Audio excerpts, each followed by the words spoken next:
اعوذ باللہ من الشیطان الرجیم بسم اللہ الرحمن الرحیم اللہم صلی علی سیدنا و مولانا محمد وعلی آلہ وصحبہ وبارک وسلم۔ السلام علیکم ورحمۃ اللہ وبرکاتہ۔ وعلیکم السلام ورحمۃ اللہ وبرکاتہ۔ اللہ رب العزت کا شکر جس کی دی ہوئی توفیق سے آج ہم سب ایک ایسی رات کا تذکرہ کرنے کے لیے جمع ہوئے ہیں کہ وہ رات ایسی رات تھی جو آقا علیہ السلام کی ساری زندگی میں 63 ایئر کی زندگی میں جتنی راتیں آئی تھیں ان راتوں میں سے ایک رات ایسی تھی جس میں آقا علیہ السلام اپنی زندگی میں سب سے بڑھ کر خوش ہوئے تھے۔ تو یقیناً ہم بھی سوچتے ہوں گے کہ وہ رات ایسی کون سی رات ہے جس میں آقا علیہ السلام کی خوشیوں کی بھی معراج ہوئی ہے۔ تو وہ رات کوئی اور رات نہیں، وہ رات شب معراج کی رات ہے کہ جس رات آقا علیہ السلام اپنی زندگی کی ساری راتوں میں سب سے بڑھ کر خوش ہوئے تھے۔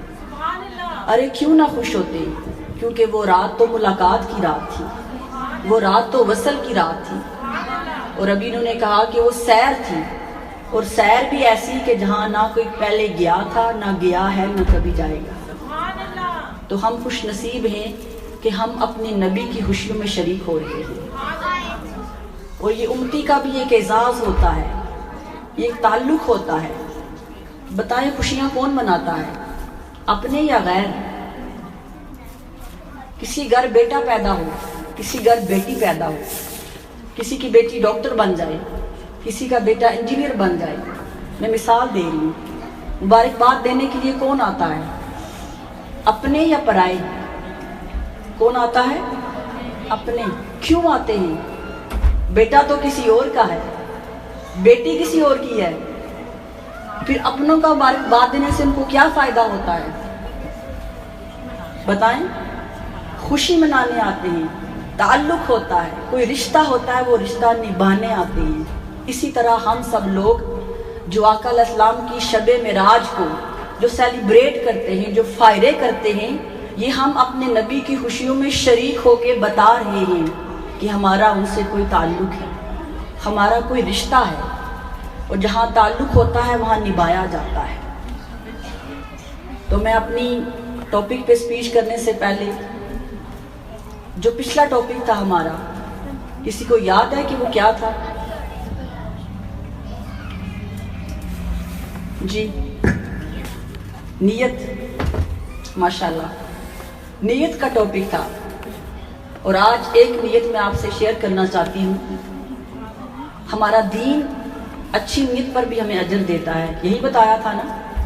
تو آئیے آج ہم سب آج بیٹھ کر اس مسجد میں یہ نیت کریں کہ جب بھی ہم کبھی مسجد میں آئیں گے، بھلے نماز پڑھنے کے لیے آئیں یا مسجد کی صفائی کرنے کے لیے آئیں یا کھانا کھانے کے لیے آئیں، تو ہم جب بھی مسجد میں آئیں گے یہ نیت کریں گے کہ جتنا ٹائم ہم مسجد میں رہیں یہ ہمارا نفلی اعتکاف ہو۔ تو ابھی آپ سب بھی اپنی اپنی نیت کر لیں کہ جتنی دیر ہم اس مسجد میں رہیں، بھلے وہ آدھا گھنٹہ ہی کیوں نہ ہو، 15 منٹ ہو، 1 گھنٹہ ہو، 2 گھنٹے ہو، کیونکہ نفلی اعتکاف جو اللہ تعالیٰ کی بارگاہ میں ہم کرتے ہیں اس کے لیے شرط نہیں ہے کہ ہم روزہ ہی رکھیں، وہ آدھے گھنٹے کے لیے بھی ہو سکتا ہے، وہ گھر کے اندر بھی ہو سکتا ہے۔ بات ساری نیت کی ہے کہ انسان نیت کیا کرتا ہے۔ تو جب ہم اللہ کے گھر میں آ ہی گئے ہیں، اس کے در پہ فقیر بن کر آ ہی گئے ہیں، تو کیوں نہ ایک اچھی نیت کو ایڈ کر لیں تاکہ ہمیں اس کا اجر ملے۔ تو اپنی زندگی کے حصے میں سے ایک حصہ یہ بنا لیں کہ جب بھی کسی بھی مسجد میں جائیں، یہ مسجد ہو یا کوئی ہو، سارے گھر اللہ کے گھر ہیں، تو جب مسجد میں آئیں تو نیت کر لیں کہ جتنی دیر میں مسجد میں رہوں وہ میری نفلی اعتکاف کی نیت ہے، کیونکہ ہمارا دین اچھی نیت پر بھی ہمیں اجر دیتا ہے۔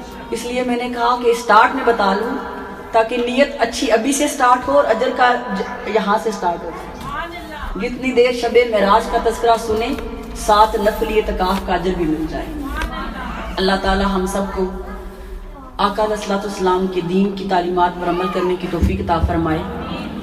اور شب معراج میں نے کہا کہ یہ آقا علیہ السلام کی خوشیوں کی رات ہے، آپ کی خوشیوں کی معراج کی رات ہے، کیونکہ اس رات اللہ تعالیٰ نے پوری کائنات کے تمام انسانوں میں سے، تمام نبیوں میں سے ہمارے آقا محمد مصطفیٰ صلی اللہ علیہ وسلم کو چنا اور انہیں اپنا بلا حجاب دیدار کروایا۔ اور قرآن مجید میں بھی یہ جو سفر کروایا، یہ جو سیر کروائی ہے، اس کا تذکرہ کیا۔ سورہ الاسراء میں ارشاد فرمایا سبحان الذی اسری بعبدہ لیلا من المسجد الحرام الی المسجد الاقصی۔ سبحان الذی، پاک ہے وہ ذات جو لے گئی اپنے بندے کو رات کے بہت تھوڑے سے حصے سے مسجد حرام سے الی المسجد الاقصی۔ پھر قرآن مجید کی ایک اور سورہ مبارکہ میں اللہ پاک نے ارشاد فرمایا ثم دنا فتدلی فقاب قوسین۔ پھر اللہ تعالیٰ فرماتا ہے کہ وہ میرا محبوب اتنا قریب ہوا، ثم دنا فتدلی، پھر اتنا قریب ہوا کہ پھر فرق کوئی نہ رہا۔ اسی طرح قرآن مجید کی ایک اور مقامات پر بھی آقا علیہ السلام کے سفر معراج کو بیان کیا گیا ہے۔ میں آج آپ کے سامنے آقا علیہ السلام کا سفر معراج کا مقصد بتانا چاہتی ہوں کہ کیوں اللہ تعالیٰ نے آقا علیہ السلام کو معراج کرائی، کیا خاص بات تھی، پھر ہجرت مدینہ سے پہلے ہی کیوں کرائی، بعد میں بھی تو کروا سکتا تھا۔ کوئی نہ کوئی تو وجہ ہوگی نا، کوئی نہ کوئی ریزن، کوئی کاز ہوگی جس وجہ سے اللہ رب العزت نے آپ کو اتنا بڑا اعزاز اور مرتبہ عطا کیا کہ ایسے مرتبے اور اعزاز میں کوئی اور نبی بھی شامل نہ ہو سکا۔ وہ وجہ کیا ہو سکتی ہے؟ تو مفسرین کرام بتاتے ہیں کہ اس کی دو وجوہات تھیں۔ پہلی وجہ یہ تھی کہ جب آقا علیہ السلام نے مکہ المکرمہ میں جب اسلام کی دعوت کا آغاز کیا، جب توحید کی دعوت دینی شروع کی، تو اپنے پرائے ہو گئے، دو دشمن ہو گئے، ہر طرف سے تانے، گالیاں، پتھر اور راستے میں کانٹے بچھائے جاتے تھے۔ اس پوری مکہ کی وادی میں صرف دو ہستیاں ایسی تھیں کہ جب آقا علیہ السلام لوگوں کے تانے سن کر، لوگوں کی باتیں سن کے، آپ کو معلوم ہے نا، لوگ کہتے تھے محمد نعوذ باللہ مجنون ہیں، دیوانے ہیں، جادوگر ہیں، ان کے پاس نہ جا کر بیٹھنا، اگر ان کے پاس بیٹھ گئے تو ان کا دین قبول کر لے گے، طرح طرح کی باتیں ہوتی تھیں۔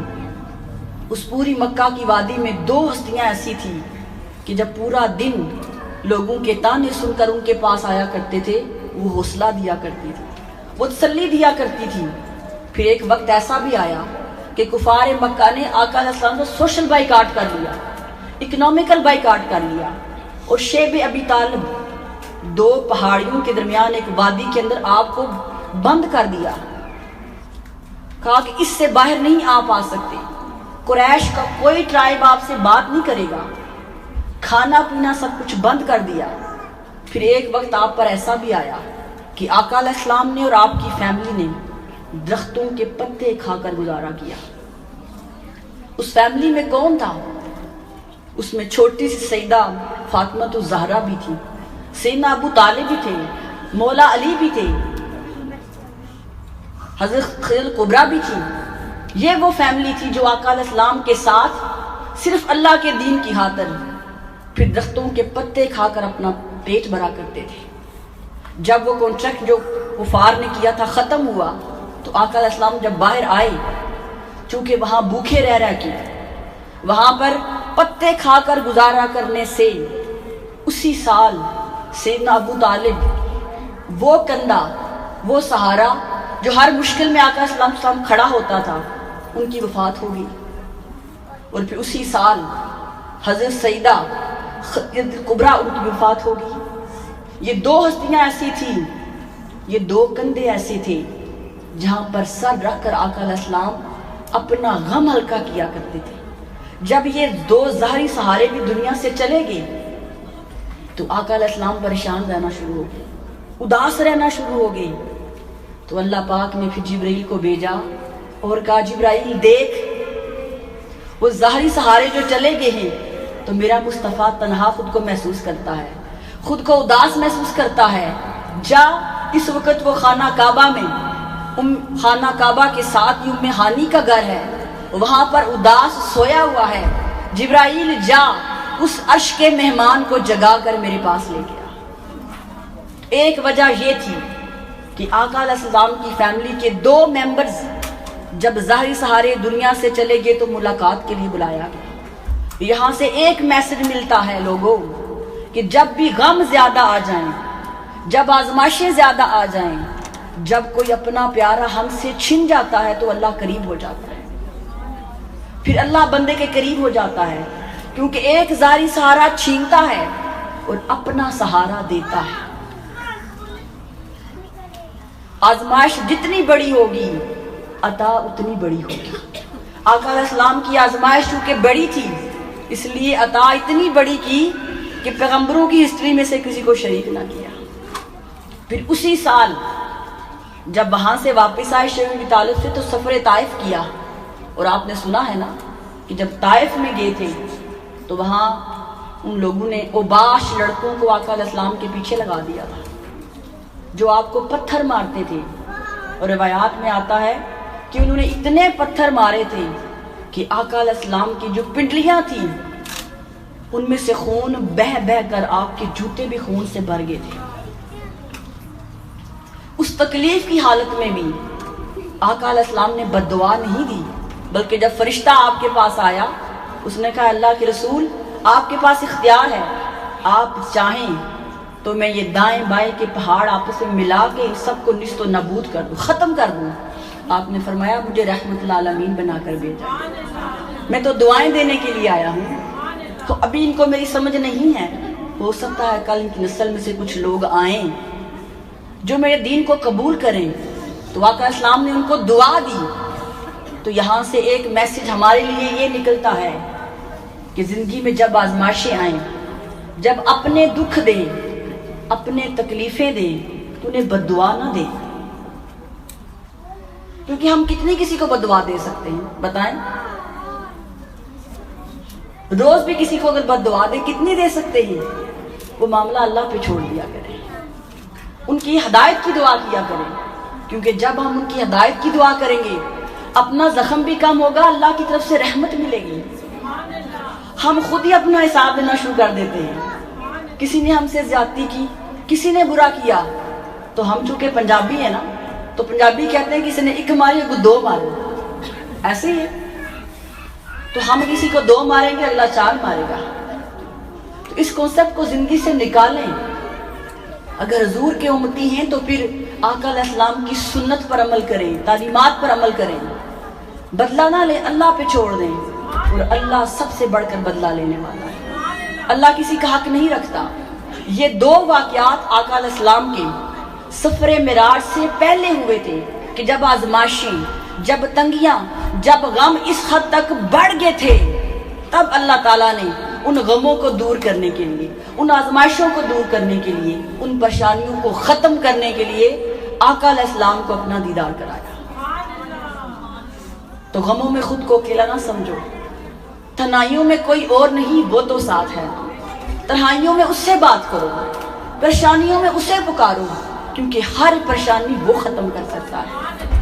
اور پھر جب آقا علیہ السلام رات کے تھوڑے سے حصے میں سفر کر کے سیر کر کے واپس آئے تو خانہ کعبہ میں بیٹھے ہوئے تھے اور لوگوں کو بتا رہے تھے کہ آج رات آپ کے محمد نے صلی اللہ علیہ وسلم نے راتوں رات مسجد اقصیٰ کا سفر کیا، پھر سدرۃ المنتہا پر گئے، پھر لامکان تک گئے، تو وہاں پر ابو جہل بھی بیٹھا تھا، ابو لہب بھی بیٹھا تھا، اور مشرکین بھی بیٹھے تھے۔ وہ کہنے لگے بھلا ایسے کیسے ہو سکتا ہے کہ کوئی شخص رات کے اتنے تھوڑے سے حصے میں اتنا سفر کر لے؟ وہ باگے باگے سیدنا ابوبکر صدیق کے پاس گئے جو ابھی اپنے گھر میں تھے، ابھی ان کی ملاقات بھی نہیں ہوئی تھی، جا کر کہنے لگے ابوبکر سنا ہے کیا ایسے ہو سکتا ہے کہ کوئی بندہ اتنے تھوڑے سے حصے میں مکہ سے بیت المقدس چلا جائے؟ کیونکہ ان کی اپروچ ہی اتنی تھی۔ ابو جہل، ابو لہب اور مشرکین مکہ بزنس مین تھے نا، تو بیت المقدس بزنس کے لیے جاتے تھے، اس لیے جو قرآن نے کہا سبحان الذی اسری بعبدہ لیلا من المسجد الحرام الی المسجد الاقصی، مسجد حرام سے مسجد اقصی گیا۔ بہت سے لوگ سمجھتے ہیں شاید آقا علیہ السلام کا معراج تھا ہی مسجد اقصی تک، کیونکہ وہ یہی آیت پڑھتے ہیں۔ کچھ لوگوں کا خیال ہے کہ شاید آقا علیہ السلام جبریل کو دیکھنے گئے تھے، وہ ان کا معراج تھا۔ اگر واقعہ معراج کو سمجھنا ہے تو ساری حدیث مبارکہ کو سمجھیں۔ کیوں؟ اس لیے کہ ساری باتیں ہر کسی کو بتائی نہیں جاتی، ہر کوئی اہل نہیں ہوتا کہ سب کچھ بتایا جائے۔ میں آپ کو مثال دیتی ہوں، آپ میں سے بہت سے لوگ فیریے پہ جاتے ہیں، اب تو میڈیا کا دور ہے، فیس بک کا دور ہے، ہم ہر چیز فیس بک پہ لوڈ کرتے ہیں، ایسا ہے۔ لیکن جب واپس آتے ہیں تو بہت سے لوگ ملنے کے لیے آتے ہیں، کوئی پوچھتے ہیں ترکیا گئے تھے کیا دیکھا، کسی کو ہم تھوڑی تھوڑی بتائیں گے یہ دیکھا یہ دیکھا۔ کچھ اتنے قریبی ہوتے ہیں جن کو ہم یہی بتاتے ہیں فلاں ہوٹل میں اسٹے کیا تھا، یہ کھانا کھایا تھا، یہ شاپنگ کی تھی، ان کو اپنی شاپنگ بھی دکھاتے ہیں۔ ایسا ہے کیا ہر کسی کو اپنی شاپنگ دکھاتے ہیں؟ بتائیں بھائی کیوں نہیں دکھاتے؟ جب پوچھ رہے ہیں تو پھر ساری ڈیٹیل ہر کسی کو بتائے، تو ہم کہتے ہیں نہیں، اس سے میرا اتنا تعلق ہی نہیں ہے، اس سے اتنی میری جان پہچان نہیں ہے تو اس کو اتنی ڈیٹیل بتاؤں۔ اسی طرح جب آقا علیہ السلام نے حرم مکہ میں آ کے بتایا کہ آپ کے نبی نے یہ سفر کیا، جتنی جس کی اپروچ تھی اس کو اتنا بتایا۔ سن لیں یہ بات، ابو جہل، ابو لہب اور مشرکین مکہ کی اپروچ صرف بیت المقدس تک تھی، اس سے آگے ان کی اپروچ نہیں تھی۔ ان کو بتایا کہ محمد صلی اللہ علیہ وسلم رات کے تھوڑے سے حصے میں مسجد حرام میں مسجد اقصی آئے۔ پھر کچھ اور لوگ آئے جن کی اپروچ مسجد اقصی سے آسمانوں تک تھی، ان کو بتایا کہ تمہارے نبی نے آسمانوں کی سیر کی۔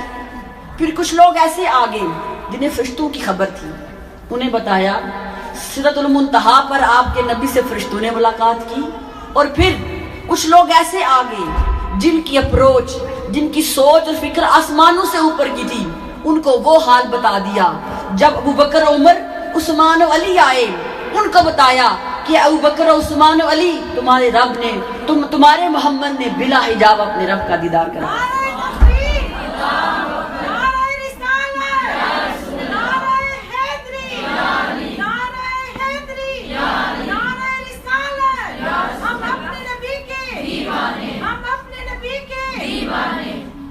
تو جس کی جتنی اپروچ تھی، جس کی جتنی سمجھ تھی، اس کی سمجھ کے مطابق بتایا، کیونکہ سیر تو سب کی تھی نا، لیکن جس کی جتنی اپروچ تھی اسی کے مطابق بتایا۔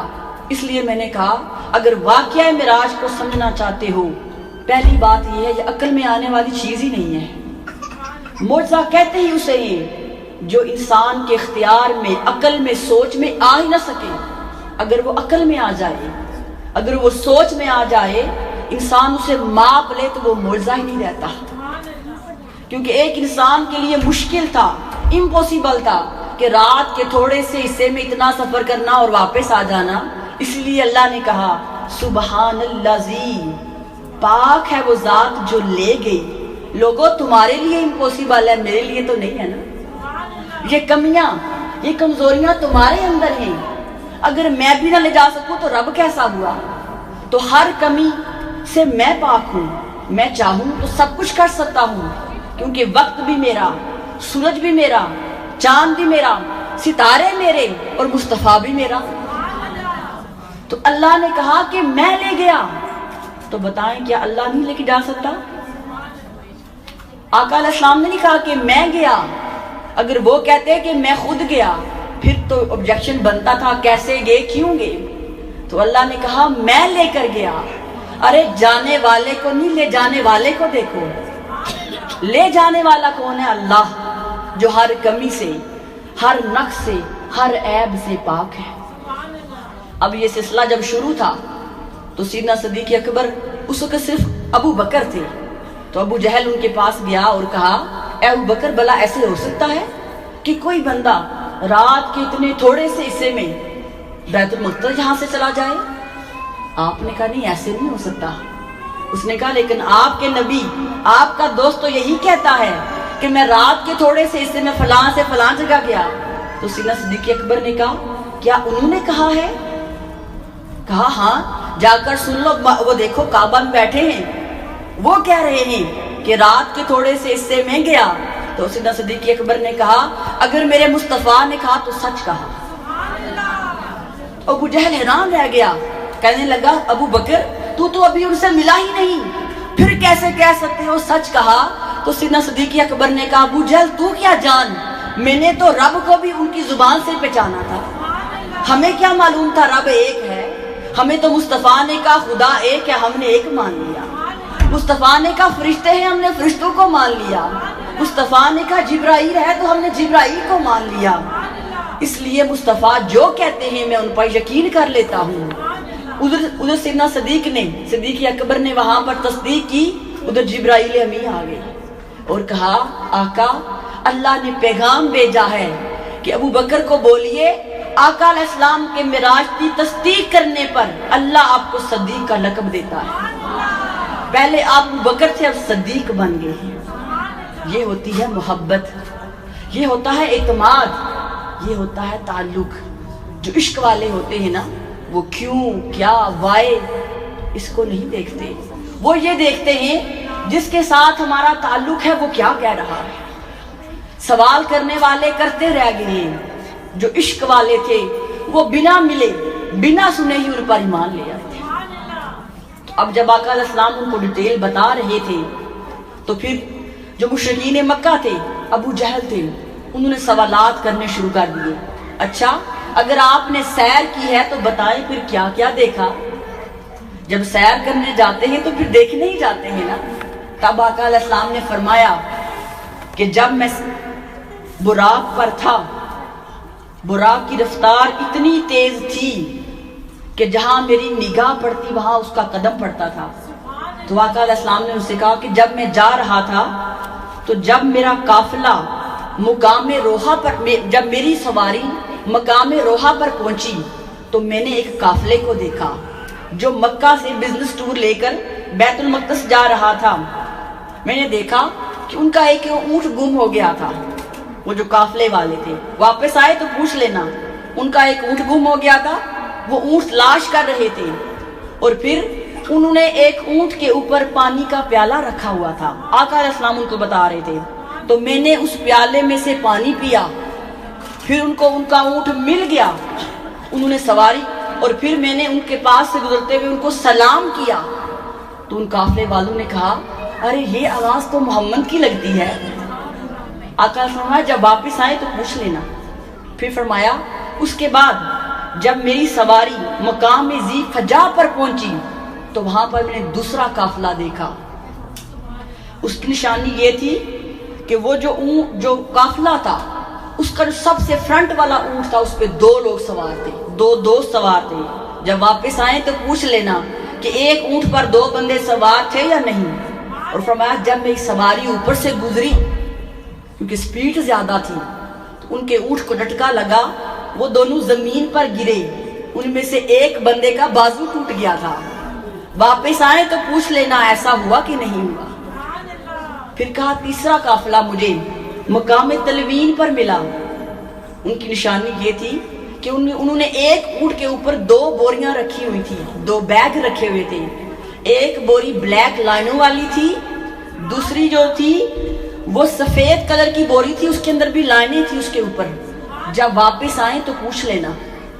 جب کفار مکہ نے یہ باتیں سنی، ان کو معلوم تھا قافلے یہاں سے گئے ہیں، تو جب ان کو لگا ہمیں شکست ہونے لگی ہے تو کہنے لگے ٹھیک ہے آپ کی بات ٹھیک ہوگی، قافلے والے واپس آئیں گے تو پوچھ لیں گے، ذرا یہ تو بتائیں کہ جو ہمارے قافلے گئے میں واپس کب آئیں گے؟ تو آقا علیہ السلام نے فرمایا پہلا قافلہ جو واپس آئے گا جب سن رائز ہو رہا ہوگا، سول آف گم کا ٹائم ہوگا تو تب واپس آئے گا۔ دوسرا قافلہ مڈ آف دی ڈے، جب سورج بالکل سر کے اوپر آ جاتا ہے، نصف ڈے جب ہوتا ہے تب آئے گا۔ اور تیسرا قافلہ جب سن سیٹ ہو رہا ہوگا، سورج غروب ہو رہا ہوگا، اس وقت آئے گا۔ کفار مکہ اونچی پہاڑی پر چڑھ گئے اور دیکھنا شروع ہو گئے جو مصطفیٰ نے کہا ہے وہ سچ بھی ثابت ہوتا ہے کہ نہیں؟ ابھی سورج کی پہلی کرن نکلی تھی تو کفار مکہ میں سے ایک شرارتی آدمی کھڑا ہوا. اس نے ابھی یہ کہا کہ دیکھو سورج نکل آیا ہے. ابھی اس کا اگلا جملہ ادا نہیں ہوا تھا کہ مسلمانوں میں سے شخص کا قافلہ بھی آ گیا ہے. تو جیسے مصطفیٰ کی زبان سے لفظ نکلے تھے، جو ہی سورج کی کرنیں تھوڑی تھوڑی نکلی، پہلا قافلہ پہنچا. پھر دوسرا قافلہ بھی سیم اسی وقت جیسے آقا علیہ السلام نے بتایا تھا ویسے ہی پہنچا. اب تھی تیسرے قافلے کی باری. اس کا انتظار ہو رہا تھا. اب جو بات بتانا چاہ رہی ہوں غور سے سنیے گا. وہ کیا تھا؟ جو تیسرا قافلہ تھا جس نے سن سیٹ کے وقت پہنچنا تھا، اس راستے میں کوئی مشکل ہو گئی، وہ لیٹ ہو گیا. ادھر سورج غروب ہونے کے جا رہا. جو کفار مشرکین تھے وہ باتیں کرنا شروع ہو گئے کہ نعوذ باللہ مسلمانوں کا نبی تو جھوٹ کہتا ہے. مسلمان بھی پریشان تھے. آقا علیہ السلام بھی بار کبھی سورج کو دیکھتے، کبھی اس گھاٹی کو دیکھتے جہاں سے قافلہ آنا تھا، اور رب العزت بھی اوپر بیٹھ کر یہ سارا سامان دیکھ رہا تھا. جب سورج بالکل غروب ہونے کو گیا، اللہ کی رحمت کو جوش آیا اور کہا سورج ابھی رک جا، ابھی غروب نہیں ہونا، کیونکہ میرے مصطفیٰ نے کہا تھا کہ سورج غروب ہونے سے پہلے قافلہ پہنچے گا. اے خورشید، اے سورج رک جا، جب تک قافلہ نہ آئے تجھے غروب نہیں ہونا. نعرہ تکبیر، اللہ اکبر، نعرہ رسالت. لوگ دیکھتے رہے کہ سورج غروب کیوں نہیں ہو رہا. اس وقت کلاک تو نہیں تھے، موبائل بھی نہیں تھا، سٹاپ واچ بھی نہیں تھی کہ کاؤنٹ کرتے. اس سورج کو ہی دیکھ کے حساب لگاتے تھے نا. تو وہ سورج غروب ہی نہیں ہو رہا تھا.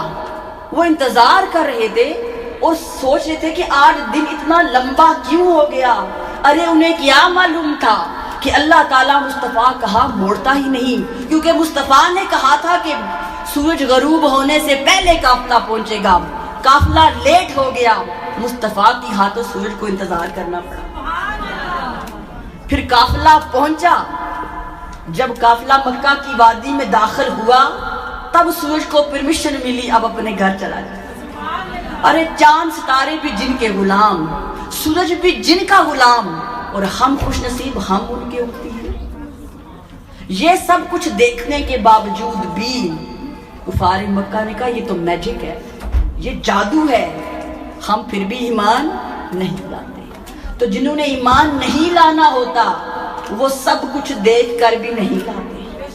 یہ دور علم کا دور ہے. یہاں پر ہر بات پہ شلدر مانگی جاتی ہے، اچھی بات ہے، لیکن جب اپنے نبی کی بات آئی، جب آقا علیہ السلام کی محبت کی بات آئی، جب ادب کی بات آئی، پھر شلدر نہیں مانگنی چاہیے، پھر ادب کرنا چاہیے، کیونکہ محبت کی کوئی ریفرنس نہیں ہوتا. محبت نہ سورج سے ہوتی ہے، نہ سیرت سے ہوتی ہے، نہ سورج سے ہوتی ہے، نہ چاند سے ہوتی ہے. محبت تو ایک کیفیت ہے. محبت تو دل کی صفائی کا نام ہے. اور ہم خوش نصیب ہیں، ہمیں محبت کرنے کا مرکز ملا ہے. ایسا مرکز جس سے خدا محبت کرتا ہے، جن سے فرشتے محبت کرتے ہیں. اور فرشتوں کی محبت دیکھیں کہ جب اللہ پاک آقا علیہ السلام کا روٹ بنا رہا تھا تو فرشتوں کو بتایا تھا کہ آج کی رات میں اپنے محبوب کو ملاقات کے لیے بلا رہا ہوں. تو فرشتوں نے عرض کی باری تعالیٰ تو نے جو روٹ بنایا ہے، ہم نے دیکھا ہے کہ وہ مسجد اقصیٰ میں تمام نبیوں کی امامت بھی کروا رہے ہیں، ان سے ملاقاتیں کر رہے ہیں، اور ہمارے پاس ہم بھی تو ان کے امتی ہیں، ہم بھی تو ان سے ملاقات کرنے چاہتے ہیں. تو باری تعالیٰ وہ تجھے تکنے آ رہا ہے، ہم سے تکنا چاہتے ہیں.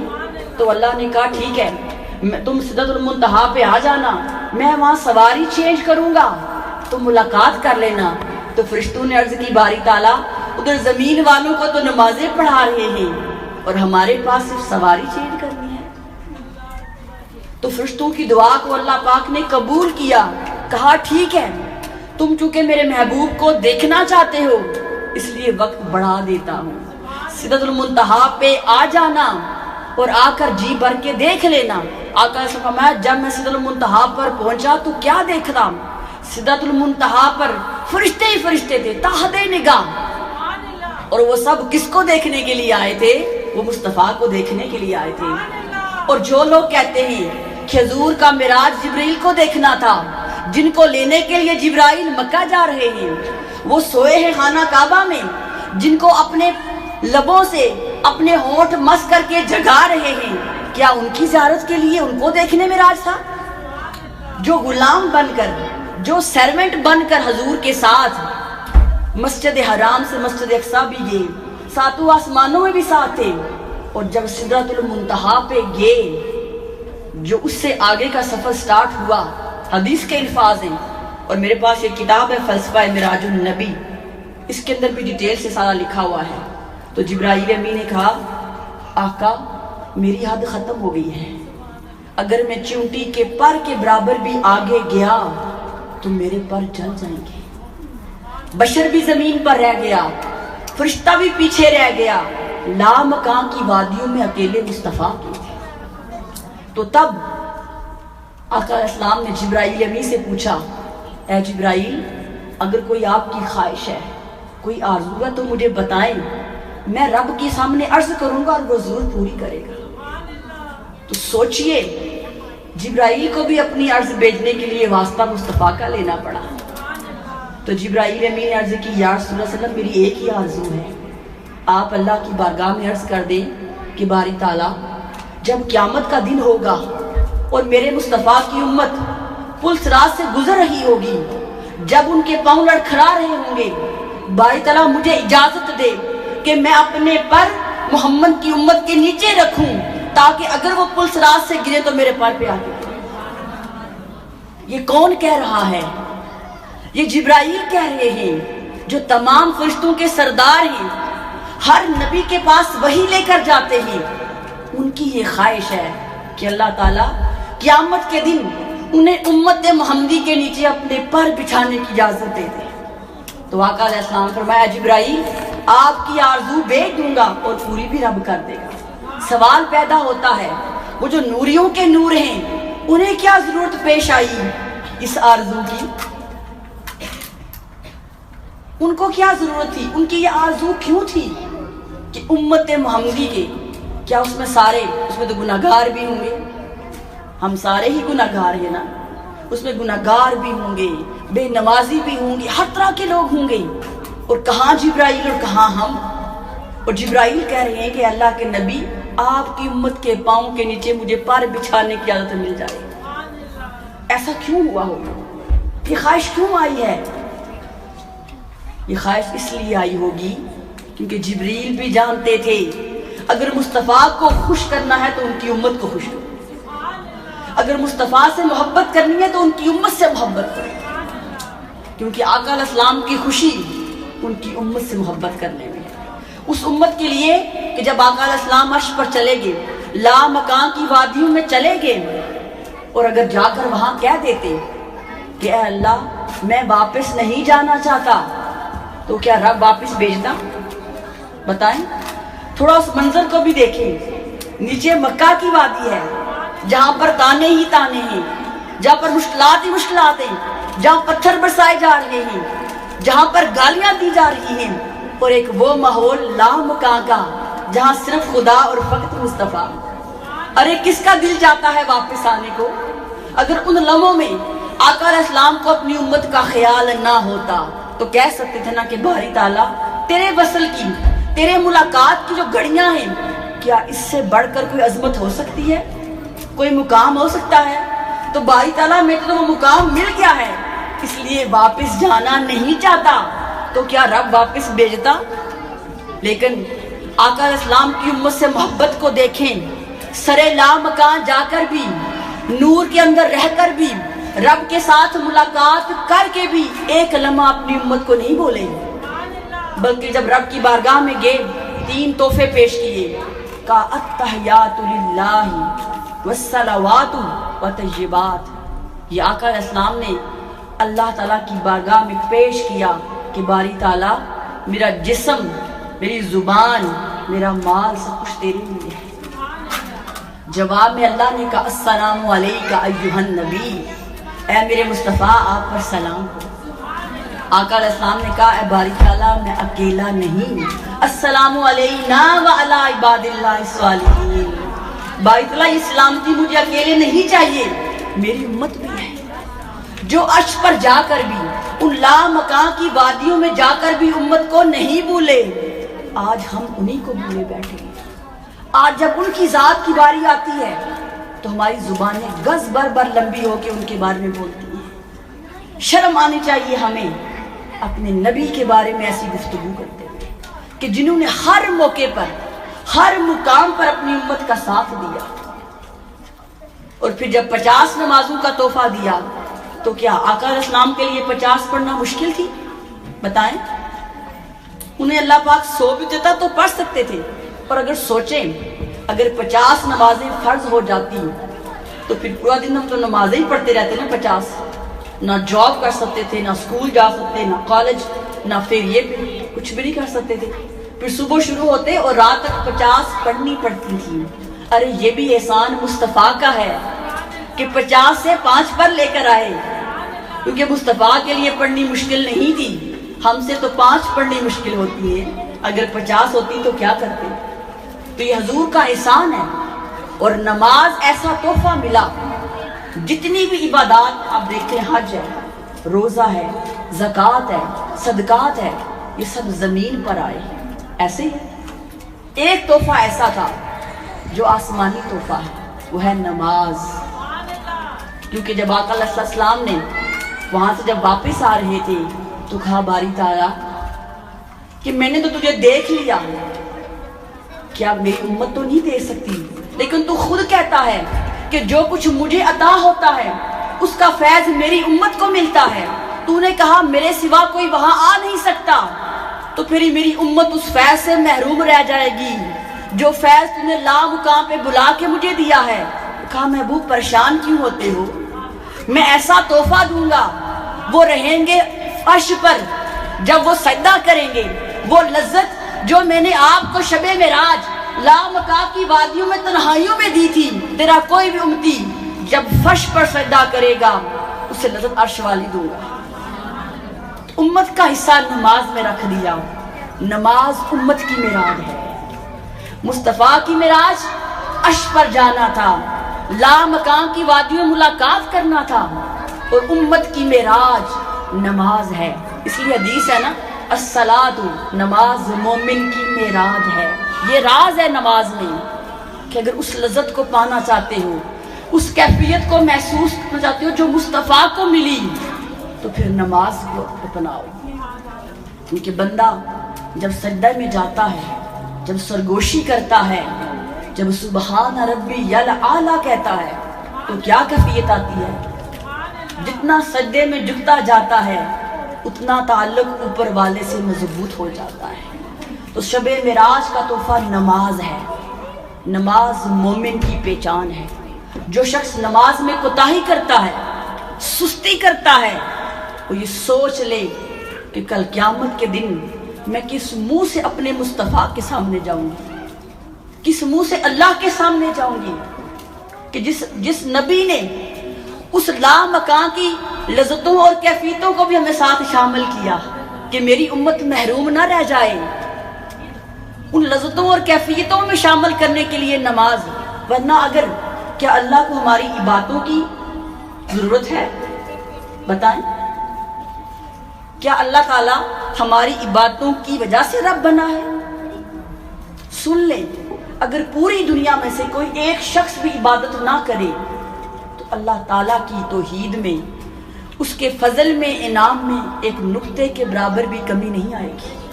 اور اگر ساری دنیا کے سارے لوگ، جانور، ہر چیز عبادت کرنا شروع کر دیں تو اللہ تعالیٰ کا جو اپنا ذات ہے اس کا کمال اور فضل میں ایک نقطے کے برابر بھی اضافہ نہیں ہوگا۔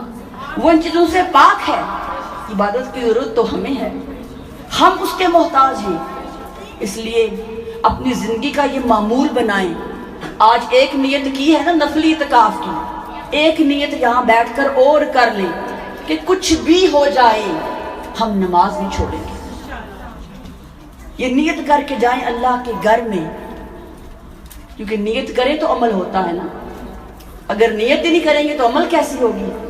اس لیے کہا نا کہ رجب بیج بونے کا مہینہ ہے، نیت کرو، شعبان پودا لگانے کا مہینہ ہے، اور رمضان پھل لینے کا مہینہ ہے.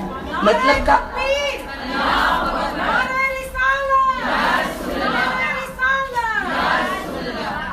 تو عزیز ماں اور بہنوں، شب معراج کے 2 میسج تھے.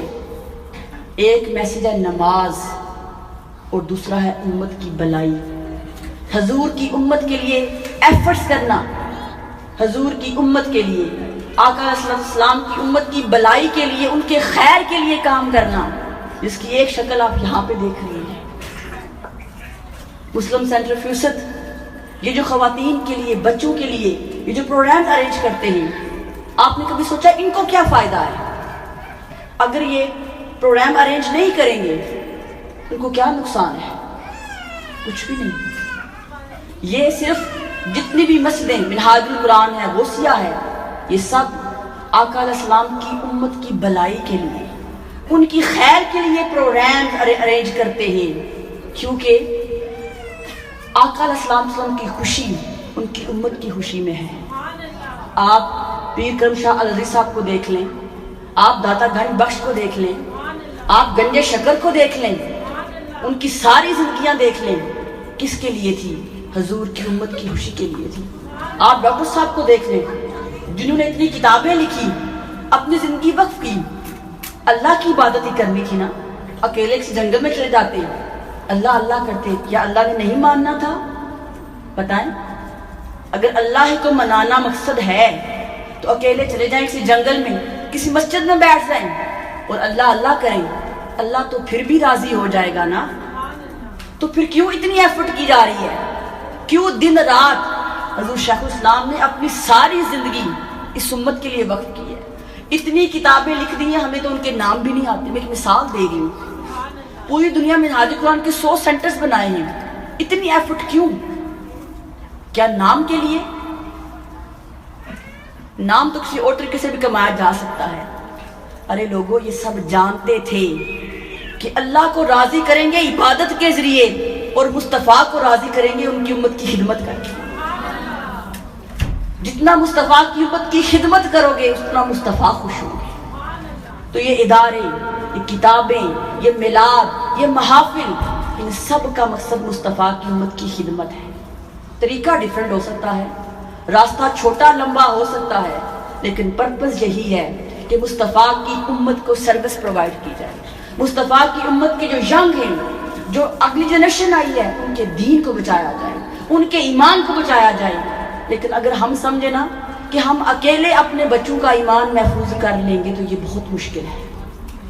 کوئی شخص اس دور میں اکیلا، تنہا، خود کتنا عبادت گزار کیوں نہ ہو، خود کتنا ہی علم کیوں نہ رکھتا ہو، وہ تنہا اور اکیلے کبھی بھی نہ اپنا اور نہ اپنی فیملی کا ایمان بچا سکتا ہے. یہ دور ایسا آ گیا ہے کہ یہاں پہ ایک بچہ جب پیدا ہوتا ہے نا تو پوری دنیا اس کے بیڈ پر ہے. ماں باپ کو پتہ ہی نہیں کہ ہمارا بچہ کون سی دنیا سیر کر کے آ جاتا ہے ایک لمحے میں. ایسے دور میں ماں باپ اکیلے اپنی اولاد کی تربیت نہیں کر سکتے. ایسے میں ادارے ہیں، انسٹیٹیوشنز ہیں، وہاں پر لے کر آئیں، ایک ماحول ملے تاکہ وہاں بچے سیکھیں اور ہم خود بھی سیکھیں. بلا شبہ ہم پاکستان سے آئے ہیں، لیکن ہمارے ہاں کلچر زیادہ ہے، مذہب کم ہے. ہم کلچر کے پیچھے جان دے دیتے ہیں، کلچر کو مذہب سمجھتے ہیں. ہمارا کلچر کہیں اچھا بھی ہے لیکن سارا اچھا نہیں ہے. اس لیے شلے کریں کہ اسلام کیا ہے اور کلچر کیا ہے. کلچر کو فالو کر کے آپ کوئی کام کرتے ہیں تو اس پہ اجر نہیں ہے، اسلام کو فالو کر کے عمل کرتے ہیں تو اس پہ اجر ہے. تو اس لیے مسجدوں کے ساتھ خود بھی جڑیں اور اپنے بچوں کو جوڑیں، اپنی فیملیز کے ساتھ آئیں. اولاد انسان کی سب سے بڑی انویسٹمنٹ ہے، یاد رکھیں. ایک وقت آتا ہے نا، کوئی کتنا بڑا بزنس مین کیوں نہ ہو، کوئی خاتون کتنی ینگ کیوں نہ ہو، بہت زیادہ اپنا خیال رکھنے والی ہو، ایک وقت آتا ہے نا پھر جسم کی اہمیت ختم ہو جاتی ہے، پیسے کی اہمیت نہیں رہتی. انسان کتنا بڑا نام بھی ہو نا، وہ نام بھی اس کو اچھا نہیں لگتا. وہ ہوتا ہے بڑھاپا، اولڈ ایج. اس ایج میں پھر اولاد کام آتی ہے اگر نیک ہو. تو آج جو انویسٹمنٹ کریں گے کل وہی آپ کو پروفٹ کے ساتھ ملے گا. اس لیے جاگیں والدین کہ وہ مسجدوں سے اپنے بچوں کا تعلق بنائیں, انہیں لے کر جائیں, کیونکہ کل قیامت کے دن سب سے پوچھا جائے گا. یہ یاد رکھیں, کیونکہ یہ اولاد امانت کے طور پہ ماں باپ کو دی گئی ہے. اگر امانت کو سنبھالیں گے نہیں تو کل اس کا جواب دینا پڑے گا. یہی شب معراج کا تحفہ تھا کہ دوسروں کے لیے سوچو, دوسروں کے لیے خیر بلائی کا سوچو, اپنا سوچو. کہ میں تو کچھ لوگ سوچتے ہیں, کہتے ہیں کہ میں تو نماز پڑھتی ہوں, مجھے تو ضرورت نہیں ہے جانے کی, میرے بچے تو ٹھیک ہیں. کیا حضور اسی لیے آئے تھے کہ صرف اپنا سوچیں؟ حضور نے سب کا سوچا. دیکھیں جب اللہ پاک نے اختیار دیا, جب 50 نمازوں کا تحفہ دیا اور ساتھ 3 تحفے اور بھی دیے, ان میں سے ایک تحفہ یہ تھا کہ 50 نمازیں دی. پھر کہا سورہ البقرہ کی آخری آیات بھی تحفے کے طور پہ دیتا ہوں. جو کوئی شخص سورہ البقرہ کی آخری آیات اپنے گھر میں تلاوت کرے گا اس کے گھر میں کبھی جنات اور اسیب کا سایہ نہیں ہوگا. پھر تیسرا کہا مصطفیٰ 2 چیزیں بتاتا ہوں, آپ کی مرضی ہے چن لیں. ایک اختیار یہ ہے آپ جو مانگے کو ملے گا. تو آقا اسلام یہ بھی تو کہہ سکتے تھے نا کہ باری تعالیٰ میری فاطمہ کو دیکھ لے, کہہ سکتے تھے نا. جن کو کہا فاطمہ تو بدعۃ منی, فاطمہ میں جگر کا ٹکڑا ہے, ان کے لیے کچھ مانگ سکتے تھے. یہ کہہ سکتے تھے باری تعالیٰ حسنین کریمین ہیں, مولا علی ہیں, ابو بکر ہے, عمر عثمان ولی ہیں, ان کے لیے مانگ سکتے تھے. لیکن آقا علیہ السلام نے کہا اس وقت بھی جب اختیار دیا جا رہا ہے, کہا باری تعالیٰ میری امت کو بخش دینا. کسی ایک کو نہیں چنا, پوری امت کو جو قیامت تک آئے گی ان سب کی خیر حضور نے مانگی ہے. تو اگر حضور کے سچے عاشق ہو, اگر حضور کے سچے فالوور ہو, تو پھر امت کی خیر کے لیے ایفرٹس کرو. جو جہاں بھی ڈرا کر سکتا ہے, جہاں پر پارٹیسپیٹ کر سکتا ہے, کوئی 1% کر سکتا ہے تو 1% کریں, کوئی 2% کر سکتا ہے 2% کریں, لیکن کرے ضرور. کیونکہ اگر حضور کو خوش کرنا ہے, حضور کو راضی کرنا ہے, تو حضور کی امت کی خدمت کرو.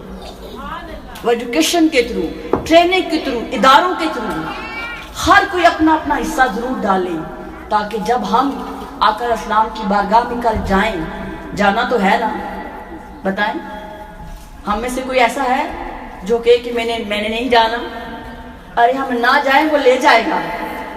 ایسے ہی ہے نا, جب وقت آ جاتا ہے تو پھر انسان کو لے جایا جاتا ہے. ہم میں سے ہر ایک نے ان کی بارگاہ میں پیش ہونا ہے, اس سے پہلے تیاری کر لیں. یہی سفر معراج کا پیغام ہے کہ آقا علیہ السلام کی امت کے خیر کے لیے, آقا علیہ السلام کی امت کی بلائی کے لیے اپنا وقت نکالیں, پارٹیسپیشن کریں, اپنا حصہ ڈالیں. نیت یہ نہ ہو کہ میرا نام بڑھے گا, نیت یہ ہو کہ کیا میرے اس کام کرنے سے حضور خوش ہوں گے یا نہیں خوش ہوں گے. ایک بار کر کے دیکھیے تو صحیح, اللہ پاک سکون کی دولت ہمارے روح میں اتار دے گا, ہمارے گھروں میں اتار دے گا. تو اللہ تعالیٰ کی بارگاہ سے دعا ہے کہ وہ ہمیں شب معراج کے پیغام کو سمجھنے کی توفیق عطا فرمائے.